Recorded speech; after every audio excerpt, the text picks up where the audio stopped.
اعوذ باللہ من الشیطان الرجیم بسم اللہ الرحمن الرحیم۔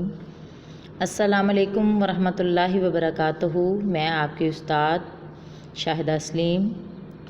مطالعہ قرآن حکیم حصہ اول۔ تو آج کے دن کا آغاز کرنے سے پہلے، سبق کو شروع کرنے سے پہلے ایک چھوٹی سی بات، اللہ سے دعا، یا اللہ ہمیں ان لوگوں میں شامل فرما جنہیں تو ہدایت دیتا ہے اور وہ صراط مستقیم پر چلتے ہیں، جو توبہ کرتے ہیں تو ان کی توبہ قبول کرتا ہے، ان جیسا بنا جو تیرا خوب شکر ادا کرتے ہیں اور جن پر تو اپنا کرم فرماتا ہے۔ آمین آمین یا رب العالمین۔ اب ہم اپنے سبق کی طرف بڑھتے ہیں۔ آج کا ہمارا سبق مطالعہ قرآن حکیم حصہ اول سے۔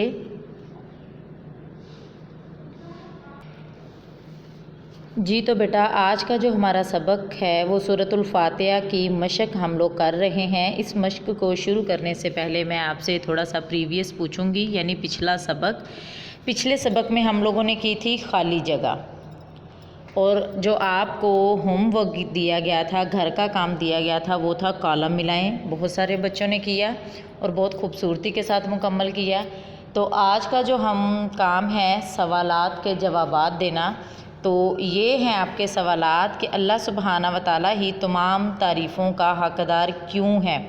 تو اس کا جواب، اللہ سبحانہ و تعالیٰ تمام تعریفوں کا حقدار ہے کیونکہ وہ ہمارا سب سے بڑا محسن ہے۔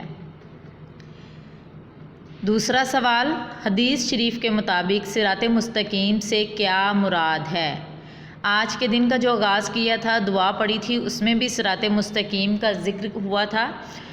تو حدیث شریف کے مطابق صراط مستقیم سے مراد سیدھا راستہ ہے، یعنی سچائی کا راستہ ہے۔ سوال نمبر 3، اللہ سبحانہ و تعالیٰ کے انعام یافتہ بندے کون ہیں؟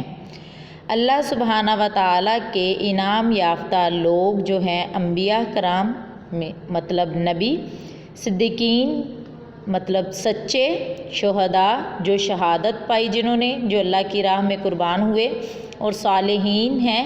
صالحین کا مطلب ہے نیک لوگ جنہوں نے اللہ کی بتائی ہوئی باتوں پر عمل کیا اور نیک راستہ اختیار کیا۔ یہ وہ لوگ ہیں جو اللہ سبحانہ و تعالیٰ کے انعام یافتہ بندے ہیں۔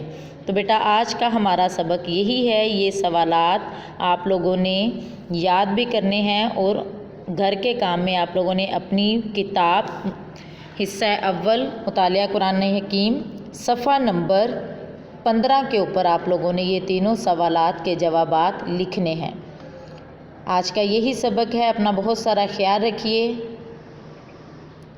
خدا حافظ۔